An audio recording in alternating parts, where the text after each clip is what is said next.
ॐ वेदः शिवः शिवो वेदो वेदाध्यायी सदाशिवः तस्मात् सर्वप्रयत्नेन वेदमेव सदा पठेत्। श्रीवेदपुरुषाय नमः।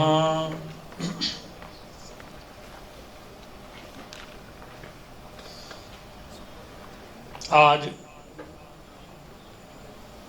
द्विदिवसीय इस गोष्ठी जिसका शीर्षक है वैदिक विज्ञान परंपरा एवं स्वतंत्रता आंदोलन 2022 के अंतर्गत ये आयोजित है। सभा में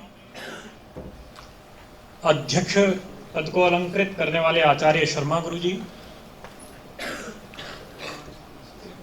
और मुख्य वक्ता के रूप में विद्यमान डॉक्टर राजेश्वर मुखोपाध्याय पुणे से आए हुए, तथा अभी जिन वक्ता को सुना है प्रोफेसर संजय कुमार शर्मा जी। और आपने पहले विज्ञान की बात कही और विज्ञान से पुनः महाविज्ञान को स्मरण कराते हुए पंडित कविराज गोपीनाथ जी का जो स्मरण किया और उनकी उपासना को स्पर्श करते हुए उनकी पद्धति और उनके लेखों का जिक्र किया, आपका भी संबोधन करते हुए और इस कार्यक्रम के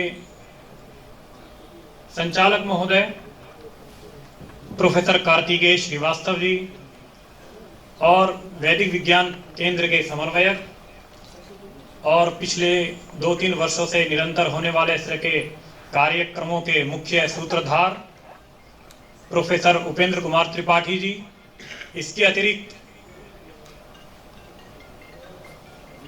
जितने भी श्रोता हैं, विद्वान हैं, आप सभी का संबोधन। और एक बात, कभी शंकराचार्य महोदय के साथ जाना हुआ, बहुत बाल अवस्था थी, तो वहाँ पे व्याकरण के आचार्य रहे, साहित्य के आचार्य रहे, लेकिन वो सबसे किसी भी प्रकार से चर्चा कर सकते थे। लेकिन देखते वैदिक बटुक हैं तो कहते वैदिक जी, उनका जी करके संबोधन करते रहे। तो इसी स्मरण के साथ साथ जो वर्तमान में वैदिक बटु हैं, इन सबको भी सम्मानित संबोधन।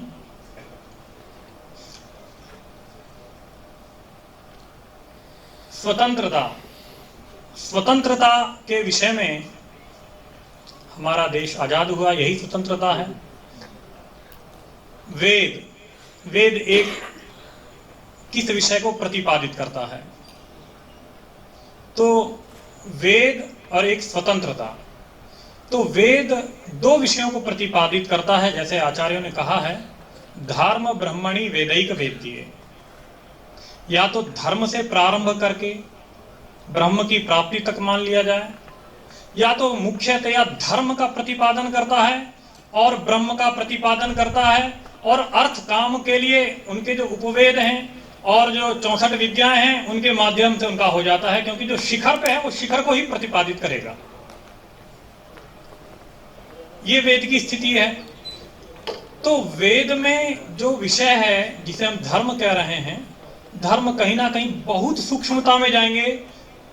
तो उसको अगर हम एक पॉइंटेड करेंगे तो या तो देवता की उपासना या तो कहीं यज्ञ हो रहा है, वह धर्म माना जाएगा। जब हम बहुत सूक्ष्मता में उतारेंगे, हाँ, वह धार्मिक व्यक्ति का कैसा व्यवहार है, कैसा विचार है, फिर धर्म का हम व्यापक स्तर वहां पर भी देखते चले जाते हैं। ऐसी ब्रह्म ज्ञान की स्थिति क्या है? जब वो बिल्कुल अपने सभी क्रियाकलापों को करता हुआ लेकिन निरंतर एक विशिष्ट समाधि में रहता हुआ हम उसका दर्शन करेंगे तो ये मानेंगे कि यह ब्रह्म की प्राप्ति के प्रति उन्मुख हो रहा है। तो ये धर्म है और ये ब्रह्म है, इन दोनों का प्रतिपादक है। उस समय भी विचार बहुत अपेक्षित होता है कि यह धर्म ठीक हो रहा है अथवा नहीं ठीक हो रहा है, उचित है अनुचित है। कर्मकांड के छोटे छोटे बिंदुओं पर है कि यदि एक देवता को इतनी हवि दी जा रही है, क्यों दी जा रही है? अगर वायु और इंद्र अंतरिक्ष के देवता हैं तो वायु को पहले क्यों दिया जा रहा है, इंद्र को क्यों नहीं? इंद्र तो सभी देवताओं का राजा है। तो उस पर भी विचार करने वाला जो शास्त्र है वो हमारे यहाँ मीमांसा शास्त्र है, जिसे कि पूर्व मीमांसा से कहा जाता है। ऐसी जो वेद का मुख्य विषय, जो मुख्य दो विषयों में भी जो परम मुख्य है, धर्म और ब्रह्म प्राप्ति, तो उस पर ब्रह्म प्राप्ति के विषय में भी जो विचार करने वाला शास्त्र है वह उत्तर मीमांसा है, वेदांत आदि जिसके अंदर परिगणित होते हैं।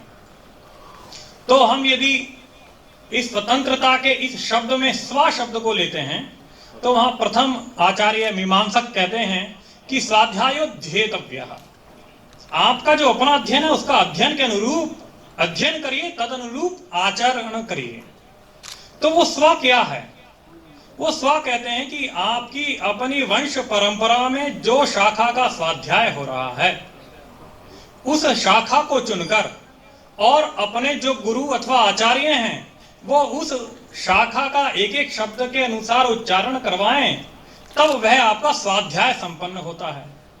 तो यदि हम केवल स्व को लेते हैं, क्योंकि अभी स्वाध्याय इसका विषय नहीं है, केवल स्व को लेते हैं, तो ये समझ में आया कि भारतीय परंपरा सभी अभिभावकों के द्वारा या हमारे ऋषियों के द्वारा जो प्रदत्त हमारी ज्ञान की परंपरा है, तद अनुसार जो हमारा संविधान है, तद अनुसार जो हमारे दैनंदिनी नित्यचर्या है, वो हमारे स्व में आती है। और उस सब का नियमन कर देना, उस सब को लागू कर देना, वो हमारा कहीं ना कहीं स्वतंत्रता सिद्ध हो जाएगा।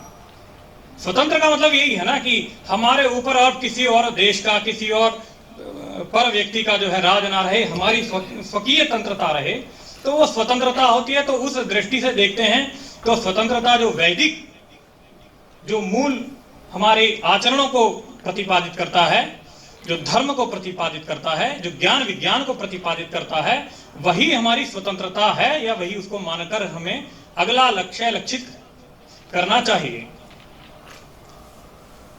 संयोग से आचार्य जी जो पुणे से पधारे हैं, राजेश्वर मुखोपाध्याय जी ने भी कहा कि तदे जति तन्नई जति, अब ब्रह्म की चर्चा कर रहे हैं स्वतंत्रता के बाद, कि वह जो परम ईश्वर है वो गति भी करता है, मनसो जवीयः, मन से तेज है, और लिखते हैं तन्नई जति, लेकिन वो स्पंदन भी नहीं करता है। तो ऐसा कैसे संभव होगा? बहुत छोटे सोपान की दृष्टि से बता रहे हैं, क्योंकि मेरा भी स्तर कुछ उसी प्रकार का है, आप देख ही रहे हैं। तो वहां उन्होंने बताया कि मन की गति से तेज है, तो मन की गति से कैसे तेज होगा कि आपका मन अभी लंदन में स्मरण कर रहा है, चंद्रमा को स्मरण कर रहा है, सूर्य लोक पर पहुंच गया है फिर, तो कहते हैं ठीक है। लेकिन यदि आपसे कोई पूछ ले अभी आपका मन कहाँ है, तो आप कहेंगे मेरा मन जो है अभी चंद्र लोक का स्मरण कर रहा था। तो वहां का साक्षी कौन है कि आपका मन चंद्रमा में था? वहां आपको कौन बता रहा है कि आपका मन चंद्रमा में था?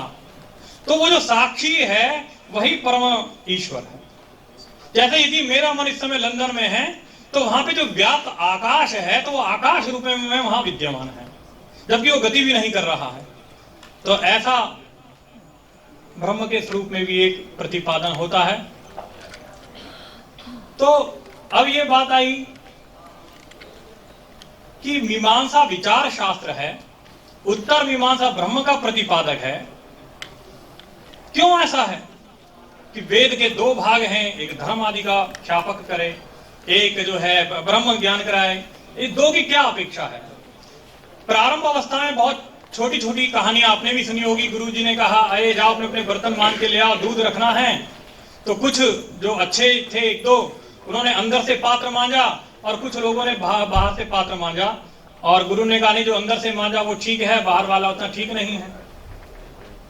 तो क्या अविद्या मृत्युम तीर्थवा विद्या मृतम अश्नुते इसी को कहता है? हाँ, क्योंकि आप कहते हैं अविद्या से मृत्यु को पार करता है। अविद्या एक प्रकार से आप मान लीजिए जैसे गौ के जो कंडे होते हैं उसकी जली हुई राख, और विद्या मृतम अश्नुते, विद्या अमृत को देने वाली है। तो विद्या अर्थात जो वेदांत रूपी विद्या है वो अमृत तत्व है, और आपके पास ये हृदय रूपी एक पात्र है, इसमें आपको आचार्य ने कहा आप इसमें अमृत रखिए। और अमृत में आप देखिए इसमें कीटाणु भी हो सकते हैं जो हमें दिख रहे हैं, नहीं भी दिख रहे हैं। इस हृदय में भी ऐसी हजारों भावनाएं हैं। अभी तो हम पूजा की, अनुष्ठान की, वेद विज्ञान की बात कर रहे हैं, तद इतर जाके हम महाकृत्रिम रूप में अपने मोबाइल में भी हमारा मन न जाने किस उचित और अनुचित प्रस्तावों का चिंतन करता है। तो कीटाणु तो यहाँ भी बहुत हैं। उसमें यदि आप अमृत डालेंगे तो अमृत क्या कार्य करेगा? हमें ही अमर नहीं करेगा, उनको भी अमर कर देगा। उस पात्र में रहने वाले जो सूक्ष्म कीटाणु होंगे उनको भी अमर कर देगा। तो ऐसी परिस्थिति में क्या करिएगा? तो अविद्यया मृत्युम तीर्थवा विद्यया मृतम अश्नुते।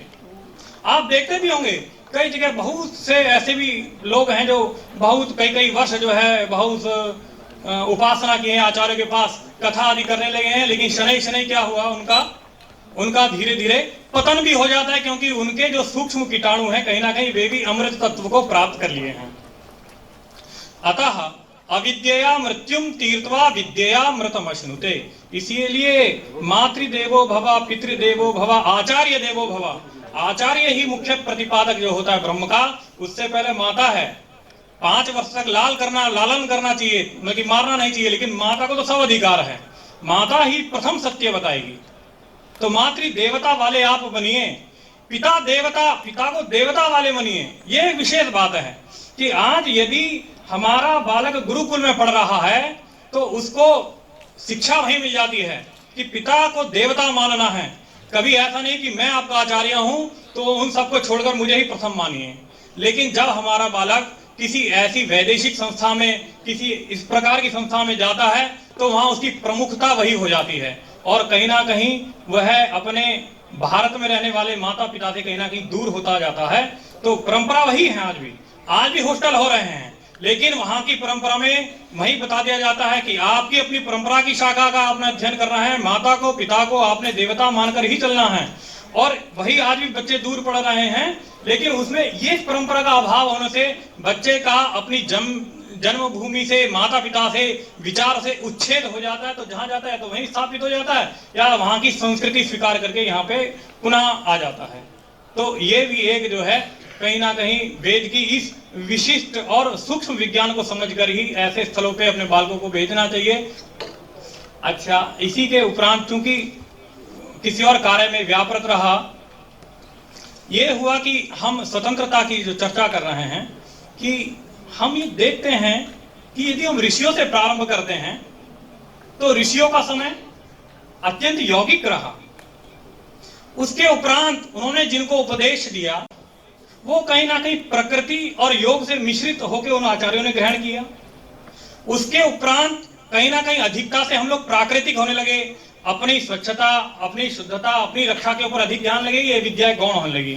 तो देखें तो ये देखते हैं यौगिक जीवन हुआ, प्राकृतिक जीवन हुआ, योग प्राकृत मिश्रित हुआ, फिर कृत्रिम हुआ, और वर्तमान में जो जीवन है वो महाकृत्रिम जीवन हो जा रहा है।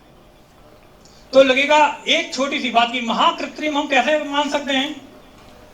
ये जो मेरा यहाँ पे दृष्टांत दिया जा रहा है, मैं जो इस समय खड़ा हूं, यही महाकृत्रिम है कि मैं जिन विषयों को यहाँ लिखा हूं उसको बहुत हृदयंगम नाभि तक नहीं किया हूं। जो आप देखते हैं, अभी चर्चा की आचार्य जी ने 4 वाणी की, परावांग मूलस्था, पश्यंती नाभि संस्थिता, हृदिस्था मध्यमा गेया, वैखरी कंठ देशगा।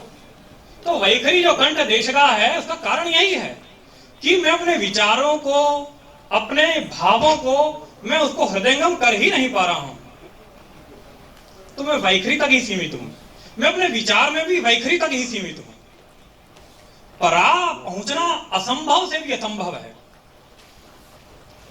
तो ऐसी स्थिति में हमें अपने विचारों में कहीं ना कहीं दृढ़ता लाना चाहिए। इस महाकृत्रिम भाव को कुछ ऐसी शिक्षा हो इसमें महाकृत्रिमता हटे, कुछ कृत्रिमता हटे, कुछ प्राकृतिकता हटे, और कुछ जो है यौगिकता का उपस्थान हमारे सम्मुख हो। तो इस पे भी थोड़ा सा विचार करना होगा। और स्वतंत्रता से पूर्व जो आचार्य लोग रहे, यदि उनकी चर्चा करते हैं, क्योंकि स्वतंत्रता इसको बीच में रखा है यहाँ पे, तो मैं मानता हूं महर्षि जैमिनी, आद्य शंकराचार्य, और उससे भी पूर्व जाएंगे तो महर्षि वेदव्यास, जिन्होंने वेद के विषय के ज्ञान विज्ञानों को प्रस्तुत किया। ये स्थिति है। अच्छा, इसी स्वतंत्रता के आने से पूर्व हमारे वेद के विषयों में एक बात और है कि वेद का जो प्रतिपाद्य इंद्र है और जो पुराण का प्रतिपाद्य इंद्र है, दोनों अलग अलग हैं। एक और बात आ गई कि वेद अलग है, पुराण इन लोगों ने लिख दिए हैं, ये अलग हो गया। इसके उपरांत भी कुछ ऐसे मिश्रित भाव आने लगे कि ये स्थिति हो गई कि हनुमान चालीसा अलग कर दीजिए, रामायण को अलग कर दीजिए, राम का वन गमन जीवन अलग कर दीजिए और राम का राम राज्य वाला जीवन अलग कर दीजिए। मतलब कि लोगों को लगा ये दाम्पत्य जो है भारतीय दाम्पत्य के रूप, जैसे दाम्पत्य यहाँ का बहुत दृढ़ है विश्व भर में, उसी प्रकार का यहाँ का वैदिक और पुराण वाला दृढ़ है, इनकी परंपरा उसी के अनुसार है, तो इस सबको धीरे धीरे आप अलग कर दीजिए। तो ऐसे अलगाव होने पर भी जिन आचार्यों ने उनकी रक्षा की, जो लगभग स्वतंत्रता के पूर्व में लगभग या तो पैदा हो गए या तो उसी समकाल रहे, तो उन आचार्यों का भी चिंतन कर लेना मैं समझता हूँ यहाँ एक उचित रहेगा। इसमें स्वामी कृपात्री जी महाराज और इसी संस्था के आचार्य विद्याधर शर्मा गौड़ और एक आचार्य हैं मनोहर लाल जी, मैं उनका नाम ले रहा हूँ। तीन का नाम में सभी आचार्यों का ध्यान कर लिया जाएगा। तीन का नाम का कारण है कि स्वामी कृपात्री जी महाराज ने रामायण मीमांसा नामक ग्रंथ लिखे, कई सौ रामायणों के उद्धरण देते हुए, जो पाश्चात्य विद्वान हुआ है जिसका अंग्रेजी डिक्शनरी भी आता है, तो उसका इस प्रकार से खंडन किया है कि आप रामायण महाभारत पुराण और वेद को आप अलग नहीं कर सकते। तो उन्होंने भाष्य की दृष्टि से और वैदेशिक वैचारिक हमलों की दृष्टि से बहुत उत्तम कार्य किए हैं। तो इसलिए स्वामी कृपात्री जी महाराज का, विद्याधर शर्मा गौड़ जी इसी एसवीडीवी में वो आचार्य रहे। वो श्रौत के आचार्य थे, अग्निहोत्र करते थे, वेद का क्रिया पक्ष उनको अत्यंत दृढ़ था।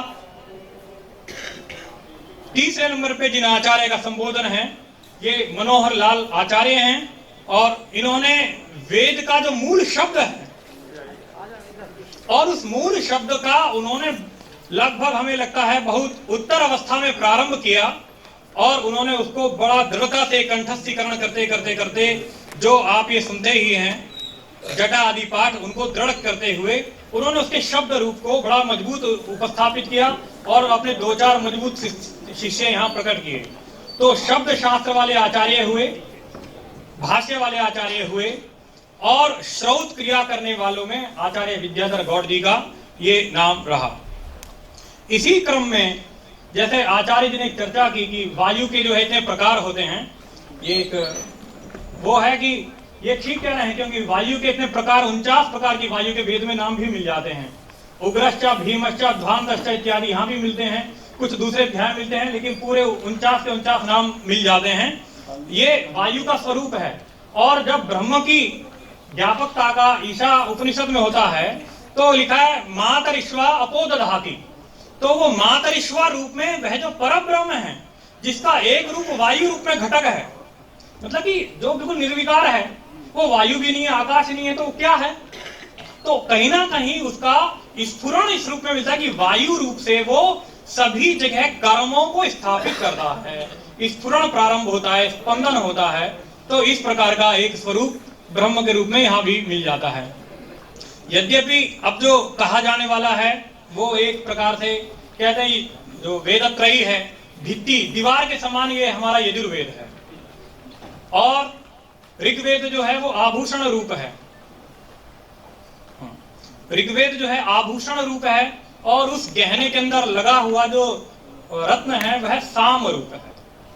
ये इस प्रकार से है।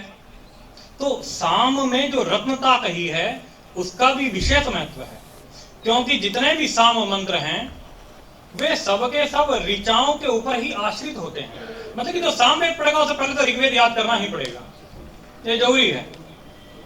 उसके बाद एक गद्यात्मक है तो गद्यात्मक व्यक्ति स्वाभाविक पढ़ लेता है, एक पद्यात्मक हो गया, ऋग्वेद हो गया, वो याद करना है। एक गानात्मक है जिसे हम देखें तो उन मंत्रों के ऊपर जो साम गान होता है, एक ट्यून होती है, कोई काव्य है उसके ऊपर आप एक ट्यून गा रहे हैं और वो भी सैकड़ों प्रकार की हैं, सैकड़ों नहीं हजारों प्रकार की हैं, ये साम है।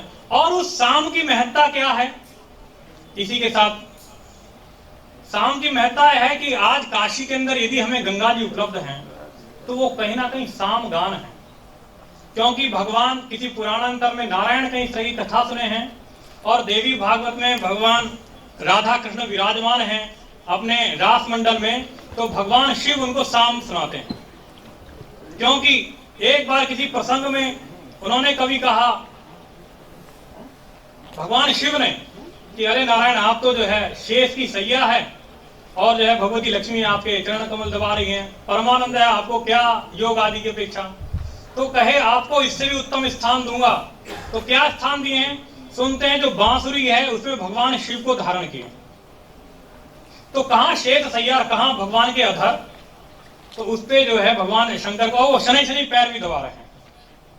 तो भगवान कृष्ण का ऐसा स्वरूप है। तो भगवान भी जब शिव उनको प्रसन्न करने जाते हैं तो वो साम ही गाते हैं, क्योंकि उत्तम है बिल्कुल। वेदानाम साम वेदों में भगवान कृष्ण स्वयं कहते हैं।